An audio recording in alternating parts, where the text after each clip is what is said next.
ਤਰੀਏ ਗੁਰ ਵਿਚਾਰ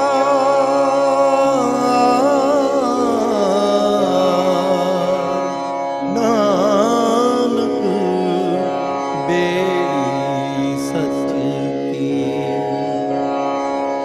ਤਰੀਏ ਗੁਰ ਵਿਚਾਰ।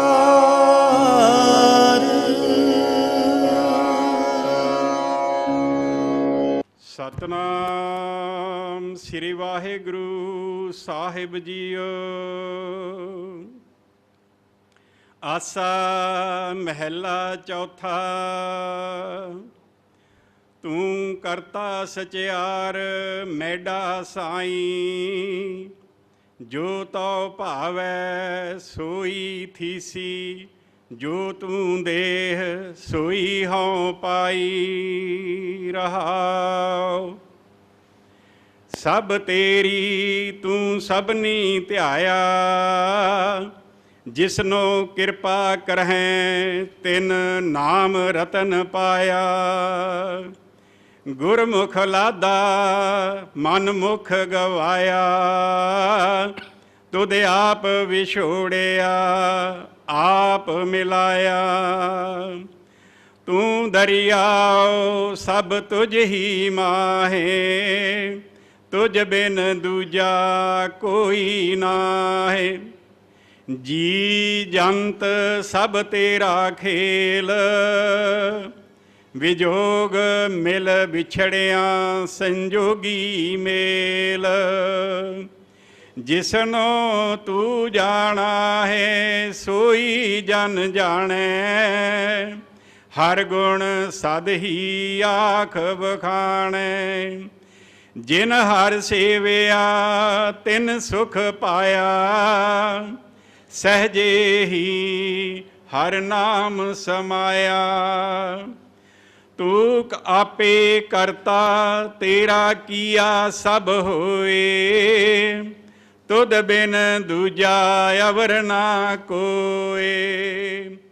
ਤੂੰ ਕਰ ਕਰ ਵੇਖੈ ਜਾਣੈ ਸੋਏ, ਜਨ ਨਾਨਕ ਗੁਰਮੁਖ ਪ੍ਰਗਟ ਹੋਏ। ਤੂੰ ਆਪੇ ਕਰਤਾ ਤੇਰਾ ਕੀਆ ਸਭ ਹੋਏ, ਤੁਧ ਬਿਨ ਦੂਜਾ ਅਵਰ ਨਾ ਕੋਏ। ਤੂੰ ਕਰ ਕਰ ਵੇਖੈ ਜਾਣੈ ਸੋਏ, ਜਨ ਨਾਨਕ ਗੁਰਮੁਖ ਪ੍ਰਗਟ ਹੋਏ। ਵਾਹਿਗੁਰੂ ਜੀ ਕਾ ਖਾਲਸਾ, ਵਾਹਿਗੁਰੂ ਜੀ ਕੀ ਫਤਿਹ। ਸਤਨਾਮ ਸ੍ਰੀ ਵਾਹਿਗੁਰੂ ਸਾਹਿਬ ਜੀ।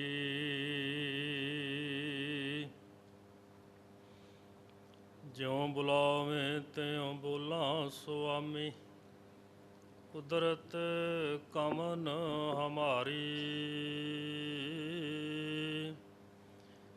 ਸਾਧ ਸੰਗ ਨਾਨਕ ਜਸ ਗਾਇਓ, ਜੋ ਪ੍ਰਭ ਕੀ ਅਤ ਪਿਆਰੀ।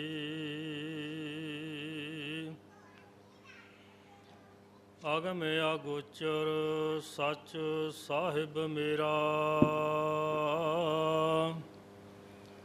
ਨਾਨਕ ਬੋਲੇ ਬੋਲਾਇਆ ਤੇਰਾ।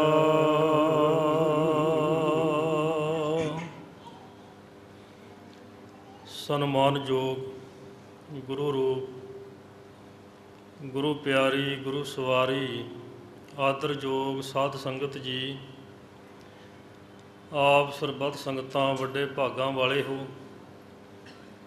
ਜੋ ਗੁਰੂ ਚਰਨਾਂ ਵਿੱਚ ਬੈਠ ਕੇ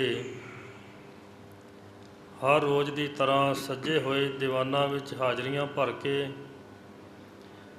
ਗੁਰੂ ਕੀ ਬਾਣੀ ਦੀ ਚੱਲ ਰਹੀ ਲੜੀਵਾਰ ਕਥਾ ਵਿਚਾਰ ਸਰਵਣ ਕਰਕੇ ਲਾਹਾ ਪ੍ਰਾਪਤ ਕਰਦੇ ਹੋ। ਵੱਡੇ ਭਾਗ ਹਨ ਆਪ ਸਰਬੱਤ ਸੰਗਤਾਂ ਦੇ। ਸੋ ਗੁਰੂ ਪਿਆਰੀ ਸਾਧ ਸੰਗਤ ਜੀ, ਵਿਚਾਰ ਅਧੀਨ ਸ਼ਬਦ ਜਿਹੜਾ ਅੱਜ ਆਪਾਂ ਨੇ ਸਰਵਣ ਕੀਤਾ ਹੈ, ਇਹ ਪਾਵਨ ਸ਼ਬਦ ਚੌਥੇ ਪਾਤਸ਼ਾਹ ਸੋਢੀ ਸੁਲਤਾਨ ਧੰਨ ਗੁਰੂ ਰਾਮਦਾਸ ਮਹਾਰਾਜ ਜੀ ਦਾ ਉਚਾਰਨ ਕੀਤਾ ਹੋਇਆ।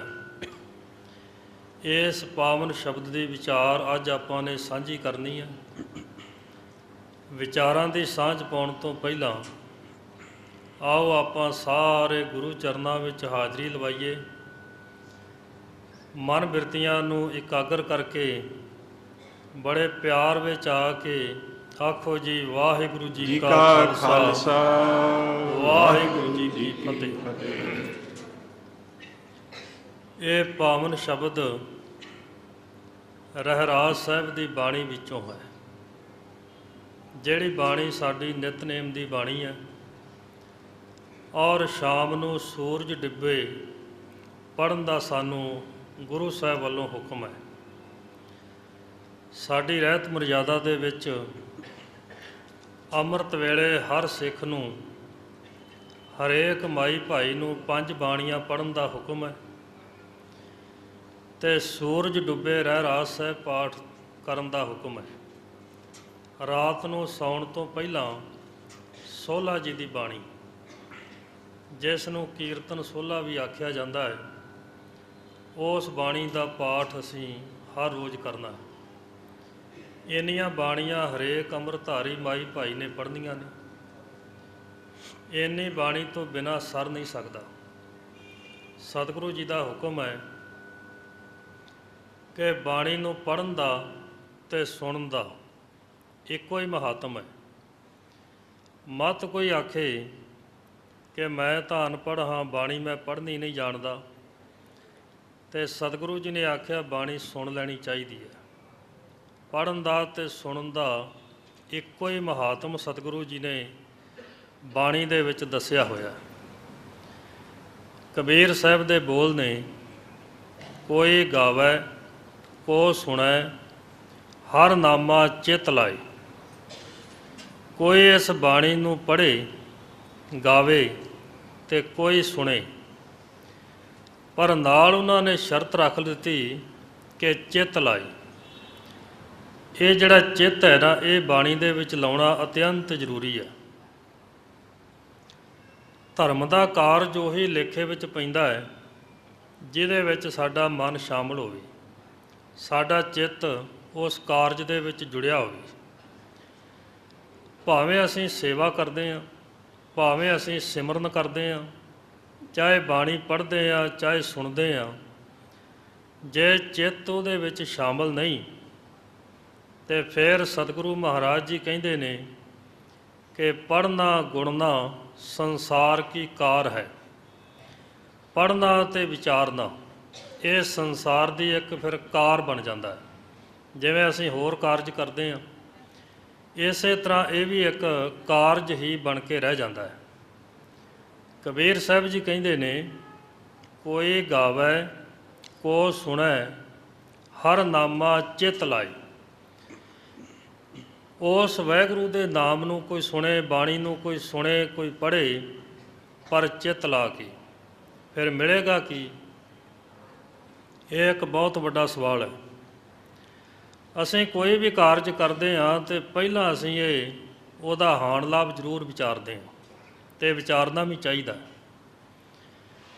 ਸਤਿਗੁਰੂ ਜੀ ਨੇ ਆਖਿਆ, ਜਿਹੜੇ ਲੋਕ ਸੱਚ ਦੇ ਵਪਾਰੀ ਬਣ ਕੇ ਆਉਂਦੇ ਨੇ, ਉਹ ਲਾਹਾ ਖੱਟ ਕੇ ਜਾਂਦੇ ਨੇ, ਅਤੇ ਜਿਨ੍ਹਾਂ ਨੂੰ ਸਮਝ ਹੀ ਕੋਈ ਨਹੀਂ ਹੁੰਦੀ, ਉਹ ਦੇਖਾ ਦੇਖੀ ਸਿੱਖੀ ਧਾਰਨ ਕਰ ਲੈਂਦੇ ਨੇ, ਅੰਮ੍ਰਿਤ ਛਕ ਲੈਂਦੇ ਨੇ, ਬਾਣੀ ਪੜ੍ਹਨ ਲੱਗ ਜਾਂਦੇ ਨੇ, ਪਰ ਉਹਨਾਂ ਨੂੰ ਉਸ ਚੀਜ਼ ਦੀ ਕਦਰ ਨਹੀਂ ਹੁੰਦੀ, ਉਹਦੀ ਵਿਚਾਰ ਨਹੀਂ ਹੁੰਦੀ, ਉਹਦੇ ਬਾਰੇ ਪੂਰਾ ਗਿਆਨ ਨਹੀਂ ਹੁੰਦਾ।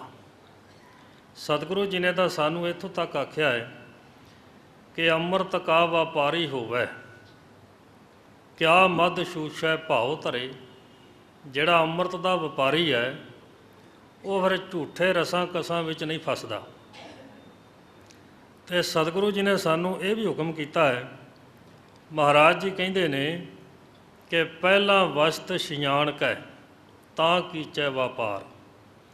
ਪਹਿਲਾਂ ਵਸਤੂ ਨੂੰ ਸਿਆਣੋ, ਉਸ ਦੀ ਪਰਖ ਕਰੋ, ਉਸ ਦੀ ਪੜਚੋਲ ਕਰੋ ਕਿ ਇਹ ਹੈ ਕੀ, ਇਹਦੇ ਵਿੱਚੋਂ ਸਾਨੂੰ ਮਿਲੇਗਾ ਕੀ? ਅਸੀਂ ਸਤ ਸੰਗ ਕਰ ਰਹੇ ਹਾਂ, ਗੁਰਬਾਣੀ ਦੀ ਕਥਾ ਹਰ ਰੋਜ਼ ਸੁਣਦੇ ਹਾਂ। ਸਾਨੂੰ ਇਹ ਪਤਾ ਹੋਣਾ ਚਾਹੀਦਾ ਹੈ ਕਿ ਇਹਦੇ ਵਿੱਚੋਂ ਸਾਨੂੰ ਮਿਲੇਗਾ ਕੀ। ਤੇ ਸਤਿਗੁਰੂ ਮਹਾਰਾਜ ਜੀ ਕਹਿੰਦੇ ਨੇ, ਸੁਣ ਹਰ ਕਥਾ ਉਤਾਰੀ ਮੈਲ। ਇਹ ਭਾਈ ਹਰੀ ਪਰਮਾਤਮਾ ਦੀ ਕਥਾ ਸੁਣੇਗਾ ਤੇ ਫਿਰ ਤੇਰੇ ਮਨ ਦੇ ਉੱਤੇ ਲੱਗੀ ਹੋਈ ਜਨਮਾਂ ਜਨਮਾਤਰਾਂ ਦੀ ਸਾਰੀ ਮੈਲ ਲੱਥ ਜਾਵੇਗੀ, ਜਿਹੜੇ ਹੋਰ ਕਿਸੇ ਸਾਧਨ ਦੇ ਨਾਲ ਨਹੀਂ ਲੈਂਦੀ। ਕੀਰਤਨ ਸੁਣਨ ਦਾ ਕੀ ਲਾਭ ਹੈ? ਤੇ ਸਤਿਗੁਰੂ ਜੀ ਕਹਿੰਦੇ ਨੇ, ਜੈਸੋ ਗੁਰ ਉਪਦੇਸਿਆ ਮੈਂ ਤੈਸੋ ਕਹਿਆ ਪੁਕਾਰ। ਨਾਨਕ ਕਹੈ ਸੁਨ ਰੇ ਮਨਾ, ਕਰ ਕੀਰਤਨ ਹੋਏ ਉਧਾਰ। ਹਰ ਕੀਰਤਨ ਸੁਣੈ ਹਰ ਕੀਰਤਨ ਗਾਵੈ, ਤਿਸ ਜਨ ਦੁਖ ਨਿਕਟ ਨਹੀਂ ਆਵੈ। ਇਹ ਲਾਭ ਹੈ ਗੁਰੂ ਕੀ ਬਾਣੀ ਸੁਣਨ ਦਾ, ਕੀਰਤਨ ਸੁਣਨ ਦਾ ਔਰ ਕਥਾ ਸੁਣਨ ਦਾ। ਤੇ ਕਬੀਰ ਸਾਹਿਬ ਕਹਿੰਦੇ ਨੇ ਕਿ ਭਾਈ ਜੇ ਕੋਈ ਬਾਣੀ ਨੂੰ ਚਿੱਤ ਲਾ ਕੇ ਪੜ੍ਹੇਗਾ ਔਰ ਸੁਣੇਗਾ ਤੇ ਫਿਰ ਉਸ ਨੂੰ ਮਿਲੇਗਾ ਕੀ? ਕਹਿੰਦੇ, ਕਹੋ ਕਬੀਰ ਸੰਸਾ ਨਹੀਂ, ਅੰਤ ਪਰਮ ਗਤ ਪਾਈ। ਕੋਈ ਸ਼ੰਕੇ ਵਾਲੀ ਗੱਲ ਨਹੀਂ ਕਿ ਉਸ ਪ੍ਰਾਣੀ ਨੂੰ ਕੀ ਮਿਲੇਗਾ। ਉਹ ਪ੍ਰਾਣੀ ਕਿਹੜੇ ਪਾਸੇ ਗਿਆ ਹੈ, ਕਿਹੜੀ ਜੂਨ ਵਿੱਚ ਗਿਆ ਹੈ, ਨਰਕ ਵਿੱਚ ਗਿਆ ਹੈ ਜਾਂ ਸਵਰਗ ਵਿੱਚ ਗਿਆ ਹੈ, ਦੁੱਖ ਭੋਗ ਰਿਹਾ ਜਾਂ ਸੁੱਖ ਭੋਗ ਰਿਹਾ ਹੈ, ਇਹਦੇ ਬਾਰੇ ਕੋਈ ਸ਼ੰਕਾ ਨਹੀਂ ਹੈ। ਕਬੀਰ ਜੀ ਕਹਿੰਦੇ, ਅੰਤ ਪਰਮ ਗਤ ਪਾਏ। ਉਹ ਪਰਮ ਗਤੀ, ਉੱਚੀ ਸੁੱਚੀ ਆਤਮਿਕ ਅਵਸਥਾ, ਜਿਹੜੇ ਲੋਕ ਜੋਗੀ ਜਾਂ ਹੋਰ ਜਿਹੜੇ ਸਾਧੂ ਸੰਤ ਨੇ, ਉਹ ਲੰਮੀਆਂ ਲੰਮੀਆਂ ਸਮਾਧੀਆਂ ਲਾ ਕੇ ਤੇ ਇਸ ਅਵਸਥਾ ਨੂੰ ਪ੍ਰਾਪਤ ਕਰਨ ਵਾਸਤੇ ਲੋਚਦੇ ਨੇ, ਚਾਹੁੰਦੇ ਨੇ। ਉਹ ਅਵਸਥਾ ਜਿਹੜੀ ਹੈ, ਕਬੀਰ ਜੀ ਕਹਿੰਦੇ, ਬਾਣੀ ਨੂੰ ਪੜ੍ਹਨ ਤੇ ਸੁਣਨ ਦੇ ਨਾਲ ਜੇ ਕੋਈ ਚਿੱਤ ਲਾ ਕੇ ਐਸਾ ਕਾਰਜ ਕਰੇ, ਉਸ ਨੂੰ ਇਹ ਉੱਚੀ ਤੇ ਸੁੱਚੀ ਅਵਸਥਾ ਜਿਹੜੀ ਹੈ ਉਹ ਪ੍ਰਾਪਤ ਹੁੰਦੀ ਹੈ। ਇਸ ਕਰਕੇ ਸਾਧ ਸੰਗਤ ਜੀ, ਆਪ ਸਾਰੇ ਗੁਰਮੁਖ ਪਿਆਰੇ ਹਰ ਰੋਜ਼ ਲੜੀਵਾਰ ਜੋ ਕਥਾ ਚੱਲ ਰਹੀ ਹੈ, ਇਸ ਦੇ ਵਿੱਚ ਹਾਜ਼ਰੀਆਂ ਭਰ ਕੇ ਤੇ ਗੁਰੂ ਘਰ ਦੀਆਂ ਖੁਸ਼ੀਆਂ ਪ੍ਰਾਪਤ ਕਰਦੇ ਹੋ। ਮੈਂ ਆਪਣੇ ਵਿਸ਼ੇ ਵੱਲ ਆਵਾਂ। ਅੱਜ ਦਾ ਜਿਹੜਾ ਪਾਵਨ ਸ਼ਬਦ ਆਪਾਂ ਵਿਚਾਰ ਕਰ ਰਹੇ ਹਾਂ, ਧੰਨ ਗੁਰੂ ਰਾਮਦਾਸ ਸੱਚੇ ਪਾਤਸ਼ਾਹ, ਉਹਨਾਂ ਦਾ ਉਚਾਰਨ ਕੀਤਾ ਹੋਇਆ ਇਹ ਪਾਵਨ ਸ਼ਬਦ ਹੈ, ਤੂੰ ਕਰਤਾ ਸਚਿਆਰ। ਇਹ ਰਹਾਉ ਵਾਲੀ ਪੰਕਤੀ ਹੈ ਔਰ ਸ਼ਬਦ ਦੀ ਪਹਿਲੀ ਪੰਕਤੀ ਹੈ। ਗੁਰਬਾਣੀ ਦੇ ਜੋ ਨਿਯਮ ਨੇ ਵਿਆਕਰਨ ਦੇ ਮੁਤਾਬਕ, ਜਿਹੜੀ ਰਹਾਉ ਵਾਲੀ ਪੰਕਤੀ ਹੁੰਦੀ ਹੈ ਉਹ ਸ਼ਬਦ ਦਾ ਕੇਂਦਰੀ ਭਾਵ ਹੋਇਆ ਕਰਦੀ ਹੈ। ਜਿਹੜੀ ਗੱਲ ਸਤਿਗੁਰੂ ਮਹਾਰਾਜ ਜੀ ਸਿਧਾਂਤ ਦੀ ਕਹਿਣੀ ਚਾਹੁੰਦੇ ਨੇ, ਉਹ ਰਹਾਉ ਵਾਲੀ ਪੰਕਤੀ ਦੇ ਵਿੱਚ ਉਹਨਾਂ ਨੇ ਰੱਖੀ ਹੁੰਦੀ ਹੈ, ਤੇ ਬਾਕੀ ਸਾਰੇ ਸ਼ਬਦ ਦੇ ਵਿੱਚ ਉਸੇ ਪੰਕਤੀ ਦੀ ਵਿਆਖਿਆ ਕੀਤੀ ਜਾਂਦੀ ਹੈ। ਇਹ ਸਤਿਗੁਰੂ ਮਹਾਰਾਜ ਜੀ ਨੇ ਨਿਯਮ ਬਣਾਇਆ ਹੋਇਆ। ਤਕਰੀਬਨ ਕੁਝ ਬਾਣੀਆਂ ਨੂੰ ਛੱਡ ਕੇ, ਕੁਝ ਸ਼ਬਦਾਂ ਨੂੰ ਛੱਡ ਕੇ ਤੇ ਸਾਰੀ ਬਾਣੀ ਦੇ ਵਿੱਚ ਇਹੀ ਨਿਯਮ ਹੈ। ਭਾਵੇਂ ਲੰਬੀ ਬਾਣੀ ਸੁਖਮਨੀ ਸਾਹਿਬ ਦੀ ਹੈ, ਉਹਦੇ ਵਿੱਚ ਵੀ ਸਤਿਗੁਰੂ ਜੀ ਨੇ ਰਹਾਉ ਦਾ ਪਦ ਰੱਖਿਆ ਹੋਇਆ। ਸਿੱਧ ਗੋਸ਼ਟ ਦੀ ਬਾਣੀ ਹੈ, ਉਹਦੇ ਵਿੱਚ ਵੀ ਰਹਾਉ ਦਾ ਪਦ ਹੈ। ਹੋਰ ਵੀ ਕਈ ਲੰਬੀਆਂ ਲੰਬੀਆਂ ਬਾਣੀਆਂ ਨੇ, ਉਹਨਾਂ ਦੇ ਵਿੱਚ ਵੀ ਰਹਾਉ ਸਤਿਗੁਰੂ ਮਹਾਰਾਜ ਜੀ ਨੇ ਰੱਖਿਆ ਹੋਇਆ। ਇਹ ਹੈ ਕੇਂਦਰੀ ਭਾਵ। ਤੇ ਇਸ ਪਾਵਨ ਸ਼ਬਦ ਦੇ ਵਿੱਚ ਇਹ ਸ਼ਬਦ ਦੀ ਪਹਿਲੀ ਪੰਕਤੀ ਵੀ ਹੈ ਤੇ ਰਹਾਉ ਵਾਲੀ ਪੰਕਤੀ ਵੀ ਹੈ। ਆਮ ਤੌਰ 'ਤੇ ਪਹਿਲੀ ਪੰਕਤੀ ਨੂੰ ਛੱਡ ਕੇ ਤੇ ਫਿਰ ਰਹਾਉ ਵਾਲੀ ਪੰਕਤੀ ਸਤਿਗੁਰੂ ਮਹਾਰਾਜ ਜੀ ਨੇ ਰੱਖੀ ਹੁੰਦੀ ਹੈ, ਪਰ ਇਹ ਸ਼ਬਦ ਦੇ ਵਿੱਚ ਪਹਿਲੀ ਪੰਕਤੀ ਰਹਾਉ ਵਾਲੀ ਹੈ। ਇਸ ਵਿੱਚ ਸੱਚੇ ਪਾਤਸ਼ਾਹ ਜੀ ਜੋ ਸਿਧਾਂਤ ਗੁਰਮਤਿ ਦਾ ਜੋ ਸੁਨਹਿਰੀ ਅਸੂਲ ਹੈ ਉਹ ਦੱਸ ਰਹੇ ਨੇ ਕਿ ਸ੍ਰਿਸ਼ਟੀ ਦਾ ਜਿਹੜਾ ਸਿਰਜਣਹਾਰ ਹੈ ਉਹ ਪਰਮਾਤਮਾ ਵਾਹਿਗੁਰੂ ਹੈ। ਉਸ ਤੋਂ ਬਿਨਾਂ ਹੋਰ ਕੋਈ ਕਰਤਾ ਨਹੀਂ ਹੈ। ਉਸ ਤੋਂ ਬਿਨਾਂ ਹੋਰ ਕਿਸੇ ਨੇ ਸ੍ਰਿਸ਼ਟੀ ਦੀ ਸਿਰਜਣਾ ਨਹੀਂ ਕੀਤੀ। ਤੇ ਉਹ ਪਰਮੇਸ਼ਰ ਵਾਹਿਗੁਰੂ ਇੱਕ ਹੈ। ਇੱਕੇ ਤੋਂ ਸਾਰੀ ਸ੍ਰਿਸ਼ਟੀ ਦੇ ਜੀਵ ਜੰਤੂ ਪੈਦਾ ਹੋਏ ਨੇ। ਉਹ ਸਭ ਦਾ ਸਿਰਜਣਹਾਰ ਹੈ, ਔਰ ਇਕੱਲਾ ਸਿਰਜਣਹਾਰ ਹੀ ਨਹੀਂ, ਉਹ ਪਾਲਣਾ ਵੀ ਕਰਦਾ ਹੈ। ਉਸੇ ਇੱਕ ਤੋਂ ਹੀ ਜੀਵਾਂ ਦੀ ਜੋ ਹੈ ਉਹ ਮੌਤ ਵੀ ਹੁੰਦੀ ਹੈ। ਸਾਰੇ ਕਾਰਜ ਉਹ ਇੱਕ ਪਰਮਾਤਮਾ ਕਰਦਾ ਹੈ। ਭਾਵੇਂ ਵੱਖ-ਵੱਖ ਧਰਮਾਂ ਵਾਲਿਆਂ ਨੇ ਵੱਖ-ਵੱਖ ਦੇਵਤੇ ਮੰਨੇ ਨੇ ਕਿ ਸਿਰਜਣਾ ਕਰਨ ਵਾਲਾ ਕੋਈ ਹੋਰ ਹੈ, ਪਾਲਣਾ ਕਰਨ ਵਾਲਾ ਕੋਈ ਹੋਰ ਹੈ, ਅਤੇ ਲੈਤਾ ਕਰਨ ਵਾਲਾ ਕੋਈ ਹੋਰ ਹੈ। ਪਰ ਸਤਿਗੁਰੂ ਮਹਾਰਾਜ ਜੀ ਨੇ ਬਾਣੀ ਦੇ ਆਰੰਭ ਵਿੱਚ ਹੀ ਇੱਕ ਲਿਖ ਦਿੱਤਾ ਕਿ ਇਹ ਸਾਰੇ ਕਾਰਜ ਜਿਹੜੇ ਨੇ ਉਹ ਇੱਕ ਪਰਮੇਸ਼ਰ ਵਾਹਿਗੁਰੂ ਤੋਂ ਹੋ ਰਹੇ ਨੇ, ਉਸ ਤੋਂ ਬਿਨਾਂ ਹੋਰ ਦੂਜਾ ਕੋਈ ਨਹੀਂ। ਅਤੇ ਇਸੇ ਕਰਕੇ ਸਤਿਗੁਰੂ ਜੀ ਨੇ ਸਾਨੂੰ ਉਸ ਇੱਕ ਸਿਰਜਣਹਾਰ ਪਾਲਣਹਾਰ ਪ੍ਰਮਾਤਮਾ ਦੇ ਨਾਲ ਜੁੜਨ ਦਾ ਹੁਕਮ ਕੀਤਾ ਹੈ। ਉਹ ਕਰਤਾ ਪੁਰਖ ਹੈ, ਸਾਰੀ ਸ੍ਰਿਸ਼ਟੀ ਨੂੰ ਕਰਨ ਵਾਲਾ, ਰਚਣ ਵਾਲਾ, ਬਣਾਉਣ ਵਾਲਾ ਹੈ। ਅਤੇ ਫਿਰ ਉਹ ਸੱਚਾ ਪਾਤਸ਼ਾਹ ਸਚਿਆਰ ਵੀ ਹੈ, ਉਹ ਸੱਚਾ ਹੈ। ਬਾਕੀ ਸਾਰੇ ਦੁਨੀਆ ਦੇ ਲੋਕ ਜੋ ਕੁਝ ਅਸੀਂ ਦੇਖ ਰਹੇ ਹਾਂ ਉਹਦੀ ਬੁਨਿਆਦ ਕਿਉਂਕਿ ਝੂਠੀ ਹੈ। ਉਹਨਾਂ ਨੇ ਅੱਜ ਨਹੀਂ ਤੇ ਕੱਲ੍ਹ ਜਿਨ੍ਹਾਂ ਨੇ ਮਿਟ ਜਾਣਾ ਉਹਨਾਂ ਨੂੰ ਝੂਠਾ ਆਖਿਆ। ਅਤੇ ਜਿਸ ਪਰਮਾਤਮਾ ਨੇ ਸਦੀਵ ਕਾਲ ਕਾਇਮ ਦਾਇਮ ਰਹਿਣਾ ਹੈ ਉਹਨੂੰ ਗੁਰਬਾਣੀ ਨੇ ਸੱਚ ਆਖਿਆ। ਸੱਚ ਕਦੇ ਮਰਦਾ ਨਹੀਂ, ਸੱਚ ਕਿਧਰੇ ਊਣਾ ਨਹੀਂ ਹੁੰਦਾ, ਸੱਚ ਕਿਤੇ ਜਾਂਦਾ ਨਹੀਂ। ਉਹਦੇ ਬਾਰੇ ਤਾਂ ਸਤਿਗੁਰੂ ਮਹਾਰਾਜ ਜੀ ਕਹਿੰਦੇ ਨੇ ਕਿ ਉਹ ਪਰਮਾਤਮਾ ਜਿਹੜਾ ਹੈ ਸਦਾ ਕਾਇਮ ਰਹਿਣ ਵਾਲਾ ਹੈ, ਉਹ ਕਦੇ ਵੀ ਖਤਮ ਨਹੀਂ ਹੁੰਦਾ। ਇਸੇ ਕਰਕੇ ਅਸੀਂ ਪਰਮਾਤਮਾ ਦਾ ਕਦੇ ਜਨਮ ਦਿਨ ਨਹੀਂ ਮਨਾਉਂਦੇ। ਵੱਡੇ ਵੱਡੇ ਮਹਾਂਪੁਰਸ਼ਾਂ ਦਾ, ਗੁਰੂ ਸਾਹਿਬਾਨਾਂ ਦਾ ਵੀ ਅਸੀਂ ਅਵਤਾਰ ਪੁਰਬ ਮਨਾਉਂਦੇ ਹਾਂ, ਪਰ ਪਰਮੇਸ਼ਰ ਵਾਹਿਗੁਰੂ ਦਾ ਕਿਸੇ ਨੂੰ ਕੋਈ ਪਤਾ ਨਹੀਂ ਕਿ ਉਹਦਾ ਆਦ ਕਦੋਂ ਹੋਇਆ। ਨਾ ਉਸ ਦਾ ਕੋਈ ਜਨਮ ਦਿਨ ਮਨਾਇਆ ਜਾਂਦਾ ਅਤੇ ਨਾ ਹੀ ਉਸ ਪਰਮਾਤਮਾ ਦਾ ਕਦੇ ਮਰਨ ਦਿਨ ਆਵੇਗਾ। ਕੋਈ ਜੋਤੀ ਜੋਤ ਪੁਰਬ ਜਾਂ ਸ਼ਹੀਦੀ ਪੁਰਬ ਉਸ ਪਰਮਾਤਮਾ ਦਾ ਕਦੇ ਨਹੀਂ ਆਵੇਗਾ।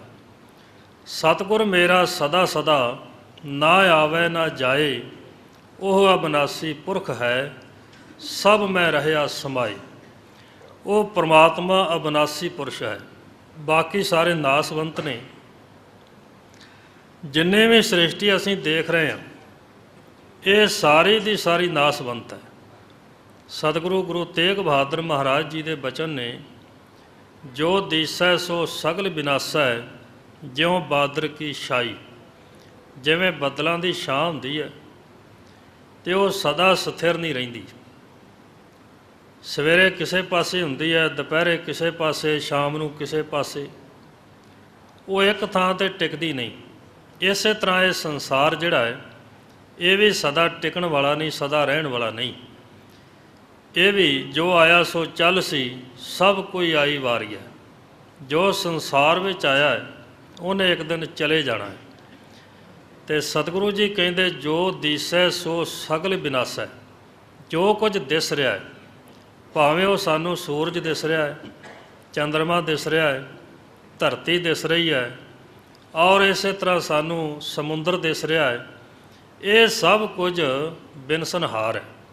ਅੱਜ ਨਹੀਂ ਤੇ ਕੱਲ੍ਹ ਗੁਰੂ ਤੇਗ ਬਹਾਦਰ ਮਹਾਰਾਜ ਜੀ ਦੇ ਹੀ ਬਚਨ ਨੇ, ਜੋ ਉਪਜਿਓ ਸੋ ਬਿਨਸ ਹੈ, ਪਰ ਉਹ ਆਜ ਕੈ ਕਾਲ। ਅੱਜ ਨਹੀਂ ਤੇ ਕੱਲ੍ਹ, ਕੱਲ੍ਹ ਨਹੀਂ ਤੇ ਪਰਸੋਂ ਨੂੰ ਜੋ ਉਪਜਿਆ, ਜੋ ਪੈਦਾ ਹੋਇਆ, ਉਹਨੇ ਇੱਕ ਦਿਨ ਬਿਨਸਣਾ ਜ਼ਰੂਰ ਹੈ, ਉਹਨੇ ਇੱਕ ਦਿਨ ਨਾਸ ਜ਼ਰੂਰ ਹੋਣਾ ਹੈ। ਇਸ ਕਰਕੇ ਉਹ ਪਰਮਾਤਮਾ ਵਾਹਿਗੁਰੂ ਜੋ ਸ੍ਰਿਸ਼ਟੀ ਦਾ ਕਰਤਾ ਹੈ, ਸਿਰਜਣਹਾਰ ਹੈ, ਉਹ ਅਬਨਾਸੀ ਪੁਰਸ਼ ਹੈ, ਸਦਾ ਰਹਿਣ ਵਾਲਾ ਹੈ। ਅਤੇ ਉਸੇ ਨੂੰ ਸਤਿਗੁਰੂ ਮਹਾਰਾਜ ਜੀ ਕਹਿੰਦੇ ਨੇ ਸ੍ਰਿਸ਼ਟੀ ਦੀ ਰਚਨਾ ਉਸੇ ਨੇ ਕੀਤੀ ਹੈ। ਉਹ ਮੈਂਡਾ ਸਾਈਂ, ਮੇਰਾ ਸਾਈਂ ਹੈ, ਤੁਹਾਡਾ ਸਾਈਂ ਹੈ, ਮੇਰਾ ਵੀ ਉਹੀ ਮਾਲਕ ਹੈ ਅਤੇ ਤੁਹਾਡਾ ਵੀ ਉਹੀ ਮਾਲਕ ਹੈ। ਅਤੇ ਭਾਵੇਂ ਕੋਈ ਹਿੰਦੂ ਹੈ ਜਾਂ ਮੁਸਲਮਾਨ ਹੈ ਜਾਂ ਈਸਾਈ ਹੈ, ਸਾਰੇ ਉਸ ਪਰਮਾਤਮਾ ਵਾਹਿਗੁਰੂ ਨੂੰ ਹੀ ਸਿਰਜਣਹਾਰ ਮੰਨਦੇ ਨੇ। ਸਾਰਿਆਂ ਦੇ ਕੋਲੋਂ ਅਸੀਂ ਜੋ ਵਿਚਾਰ ਸੁਣਦੇ ਹਾਂ ਕਿ ਉਹ ਪਰਮਾਤਮਾ ਸਭ ਦਾ ਮਾਲਕ ਹੈ, ਭਾਵੇਂ ਉਹਦੇ ਨਾਮ ਵੱਖਰੇ ਵੱਖਰੇ ਨੇ। ਕੋਈ ਉਸ ਨੂੰ ਅੱਲਾ ਕਹਿ ਕੇ ਪੁਕਾਰਦਾ ਹੈ, ਕੋਈ ਰਾਮ ਕਹਿੰਦਾ ਹੈ, ਕੋਈ ਉਸ ਨੂੰ ਗੋਡ ਕਹਿੰਦਾ ਹੈ, ਅਸੀਂ ਉਸ ਨੂੰ ਵਾਹਿਗੁਰੂ ਕਹਿੰਦੇ ਹਾਂ। ਅਨੇਕਾਂ ਹੀ ਬਾਣੀ ਦੇ ਵਿੱਚ ਉਸ ਪਰਮਾਤਮਾ ਦੇ ਨਾਮ ਰੱਖੇ ਹੋਏ ਨੇ। ਵੱਖ-ਵੱਖ ਭਗਤਾਂ ਨੇ ਵੱਖ-ਵੱਖ ਨਾਵਾਂ ਦੇ ਨਾਲ ਉਸ ਨੂੰ ਯਾਦ ਕੀਤਾ, ਉਸ ਦਾ ਸਿਮਰਨ ਕੀਤਾ, ਉਸ ਦਾ ਭਜਨ ਕੀਤਾ, ਪਰ ਹੈ ਉਹ ਇੱਕੋ ਹੀ। ਸਤਿਗੁਰੂ ਜੀ ਕਹਿੰਦੇ ਮੈਂ ਤਾਂ ਬਲਿਹਾਰ ਜਾਣਾ ਹੈ ਕਿ ਹੇ ਪ੍ਰਭੂ ਤੇਰੇ ਇੰਨੇ ਨਾਮ ਨੇ, ਜਿੰਨੇ ਵੀ ਤੇਰੇ ਨਾਮ ਨੇ ਮੈਂ ਸਾਰਿਆਂ ਤੋਂ ਬਲਿਹਾਰ ਜਾਂਦਾ ਹਾਂ। ਗੁਰੂ ਨਾਨਕ ਦੇਵ ਮਹਾਰਾਜ ਜੀ ਕਹਿੰਦੇ ਨੇ ਕਿ ਮੈਂ ਤੇ ਉਹਨਾਂ ਤੋਂ ਵੀ ਬਲਿਹਾਰ ਜਾਣਾ ਜਿਹੜੇ ਤੇਰਾ ਨਾਮ ਲੈਂਦੇ ਨੇ। ਹਉ ਕੁਰਬਾਨੇ ਜਾਉ ਤਿਨਾ ਕਹਿ ਲੈਣ ਜੋ ਤੇਰਾ ਨਾਮ। ਹੇ ਪ੍ਰਭੂ ਜਿਹੜੇ ਤੇਰਾ ਨਾਮ ਲੈਂਦੇ ਨੇ ਮੈਂ ਉਹਨਾਂ ਤੋਂ ਬਲਿਹਾਰ ਜਾਂਦਾ ਹਾਂ, ਕੁਰਬਾਨ ਜਾਂਦਾ ਹਾਂ। ਇਸੇ ਕਰਕੇ ਸਤਿਗੁਰੂ ਮਹਾਰਾਜ ਜੀ ਨੇ ਉਹਨਾਂ ਸਾਰੇ ਵੱਖ-ਵੱਖ ਦੇਸ਼ਾਂ ਦੇ ਰਹਿਣ ਵਾਲੇ, ਵੱਖ-ਵੱਖ ਮਜ਼ਹਬਾਂ ਨੂੰ ਮੰਨਣ ਵਾਲੇ, ਵੱਖ-ਵੱਖ ਜਾਤਾਂ ਦੇ ਨਾਲ ਸੰਬੰਧ ਰੱਖਣ ਵਾਲੇ ਜਿਹੜੇ ਸੰਤ ਭਗਤ ਸਨ, ਉਹਨਾਂ ਦਾ ਸਤਿਗੁਰੂ ਜੀ ਨੇ ਆਪਣੇ ਬਰਾਬਰ ਸਤਿਕਾਰ ਕੀਤਾ। ਉਹਨਾਂ ਦੀ ਬਾਣੀ ਨੂੰ ਗੁਰੂ ਗ੍ਰੰਥ ਸਾਹਿਬ ਮਹਾਰਾਜ ਜੀ ਦੇ ਵਿੱਚ ਦਰਜ ਕੀਤਾ। ਕੋਈ ਵਿਤਕਰਾ ਨਹੀਂ, ਕੋਈ ਭੇਦਭਾਵ ਨਹੀਂ। ਕਾਰਨ ਕੀ ਕਿ ਉਹ ਸਾਰੇ ਉਸ ਪਰਮੇਸ਼ਰ ਨੂੰ ਧਿਆਉਂਦੇ ਨੇ, ਜਪਦੇ ਨੇ, ਅਰਾਧਦੇ ਨੇ ਜਿਹੜਾ ਮੇਰਾ ਸਾਈਂ ਹੈ, ਜਿਹੜਾ ਮੇਰਾ ਮਾਲਕ ਹੈ। ਗੁਰੂ ਨਾਨਕ ਸਾਹਿਬ ਕਹਿੰਦੇ ਨੇ ਕਿ ਜਿਹਨੂੰ ਮੈਂ ਜਪਦਾ ਹੈ, ਜਿਹਨੂੰ ਮੈਂ ਧਿਆਉਣਾ ਹੈ, ਉਸੇ ਨੂੰ ਇਹ ਧਿਆਉਂਦੇ ਨੇ। ਇਸ ਕਰਕੇ ਉਹਨਾਂ ਦੀ ਉੱਪਰ ਜਾ ਕੇ ਤੇ ਬੜੀ ਪੀਡੀ ਸਾਂਝ ਬਣ ਜਾਂਦੀ ਹੈ। ਇੱਕੇ ਥਾਂ ਤੇ ਬਾਬਾ ਫਰੀਦ ਜੀ ਬੈਠੇ ਨੇ, ਇੱਕੇ ਗੁਰੂ ਗ੍ਰੰਥ ਸਾਹਿਬ ਮਹਾਰਾਜ ਜੀ ਦੇ ਵਿੱਚ ਕਬੀਰ ਜੀ ਬੈਠੇ ਨੇ, ਔਰ ਰਵਿਦਾਸ ਜੀ ਬੈਠੇ ਨੇ, ਰਾਮਾਨੰਦ ਜੀ ਬੈਠੇ ਨੇ, ਪਰਮਾਨੰਦ ਜੀ ਬੈਠੇ ਨੇ, ਪੀਪਾ ਜੀ ਬੈਠੇ ਨੇ, ਭਗਤ ਧੰਨਾ ਜੀ ਬੈਠੇ ਨੇ। ਸਾਰੇ ਭਗਤ ਇੱਕੋ ਥਾਂ ਤੇ ਬੈਠੇ ਨੇ। ਉਹਨਾਂ ਦੀ ਸਾਂਝ ਬੜੀ ਕਮਾਲ ਦੀ ਹੈ, ਕਿਉਂਕਿ ਇੱਕ ਪਰਮੇਸ਼ਰ ਨੂੰ ਮੰਨਦੇ ਨੇ। ਏਕ ਪਿਤਾ ਏਕ ਸਕੇ ਹਮ ਬਾਰਕ ਤੂੰ ਮੇਰਾ ਗੁਰ ਹਾਈ। ਇੱਕ ਪਿਤਾ ਦੇ ਬਾਲਕ ਹੋਣ ਕਰਕੇ ਅਸੀਂ ਸਾਰੇ ਆਪਸ ਦੇ ਵਿੱਚ ਭਾਈ ਭਾਈ ਹਾਂ। ਗੁਰੂ ਨਾਨਕ ਦੇਵ ਮਹਾਰਾਜ ਜੀ ਨੇ ਇਹ ਸਾਰੇ ਵੰਡ ਵਿਤਕਰੇ, ਸਾਰੇ ਭੇਦ ਭਾਵ ਖਤਮ ਕਰ ਦਿੱਤੇ ਤੇ ਸਭ ਨੂੰ ਇੱਕ ਥਾਂ ਤੇ ਇਕੱਤਰ ਕਰ ਦਿੱਤਾ ਤੇ ਦੁਨੀਆ ਦੇ ਲੋਕਾਂ ਨੂੰ ਦੱਸ ਦਿੱਤਾ ਕਿ ਉਹ ਪਰਮੇਸ਼ਰ ਇੱਕ ਹੈ, ਸਭ ਦਾ ਪਿਤਾ ਹੈ, ਸਭ ਦਾ ਸਿਰਜਣਹਾਰ ਹੈ ਤੇ ਅਸੀਂ ਸਾਰੇ ਉਸ ਦੀ ਔਲਾਦ ਹਾਂ, ਉਸ ਦੇ ਬੱਚੇ ਹਾਂ। ਫਿਰ ਵਖਰੇਵਾਂ ਕਿਉਂ? ਫਿਰ ਕੋਈ ਉੱਚਾ ਤੇ ਕੋਈ ਨੀਵਾਂ ਕਿਉਂ? ਕੋਈ ਅਮੀਰ ਤੇ ਕੋਈ ਗਰੀਬ ਕਿਉਂ? ਕੋਈ ਵੱਡਾ ਤੇ ਕੋਈ ਛੋਟਾ ਕਿਉਂ? ਜਦੋਂ ਇੱਕ ਹੀ ਸਾਡਾ ਪਿਤਾ ਹੈ ਤੇ ਅਸੀਂ ਇੱਕ ਦੇ ਬਾਲਕ ਹਾਂ ਤੇ ਫਿਰ ਸਾਰੇ ਆਪਸ ਦੇ ਵਿੱਚ ਰਲ ਮਿਲ ਕੇ ਕਿਉਂ ਨਾ ਰਹੀਏ? ਸਾਰੇ ਆਪਸ ਦੇ ਵਿੱਚ ਅਸੀਂ ਪਿਆਰ ਦੇ ਨਾਲ ਕਿਉਂ ਨਾ ਰਹੀਏ? ਗਲਵੱਕੜੀਆਂ ਪਾ ਕੇ ਕਿਉਂ ਨਾ ਬੈਠੀਏ?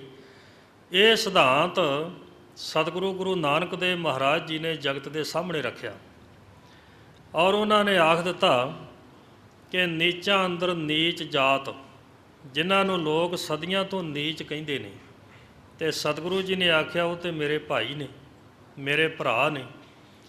ਭਾਈ ਮਰਦਾਨਾ ਜੀ ਨੂੰ ਸਤਿਗੁਰੂ ਜੀ ਨੇ ਕੋਈ 50 ਸਾਲ, ਅੱਧੀ ਸਦੀ ਦੇ ਕਰੀਬ ਆਪਣੇ ਨਾਲ ਰੱਖਿਆ ਤੇ ਇੱਕੇ ਥਾਂ ਤੇ ਸਤਿਗੁਰੂ ਜੀ ਬੈਠਦੇ ਸਨ, ਇੱਕੇ ਹੀ ਚਾਦਰ ਦੇ ਵਿੱਚ ਉਹ ਸੌਂਦੇ ਸਨ ਔਰ ਇੱਕੇ ਥਾਂ ਤੇ ਉਹ ਭੋਜਨ ਛਕਦੇ ਸਨ। ਇੰਨਾ ਉਹਨਾਂ ਦਾ ਗੂੜਾ ਪਿਆਰ ਸੀ।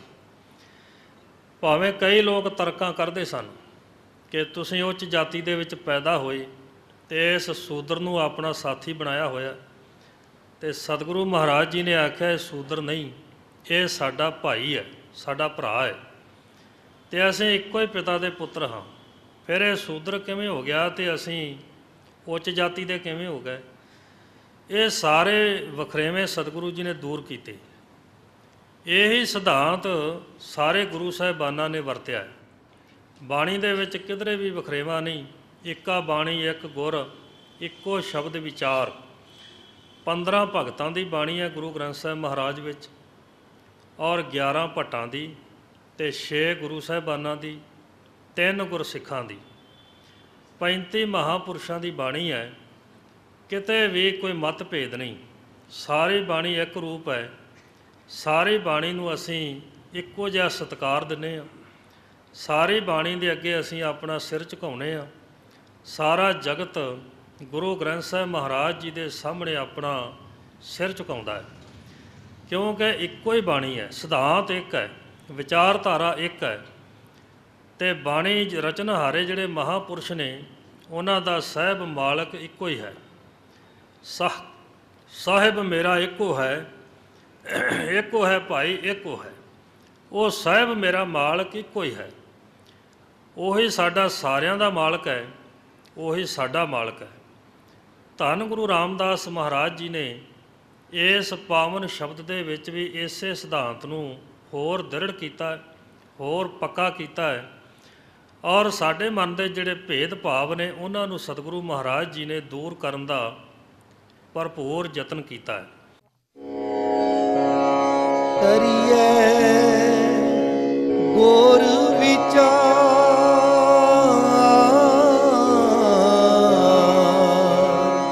ਨਾਨਕ ਬੇੜੀ ਸੱਚ ਕੀ। ਕਰੀਏ ਗੁਰ ਵਿਚਾਰ,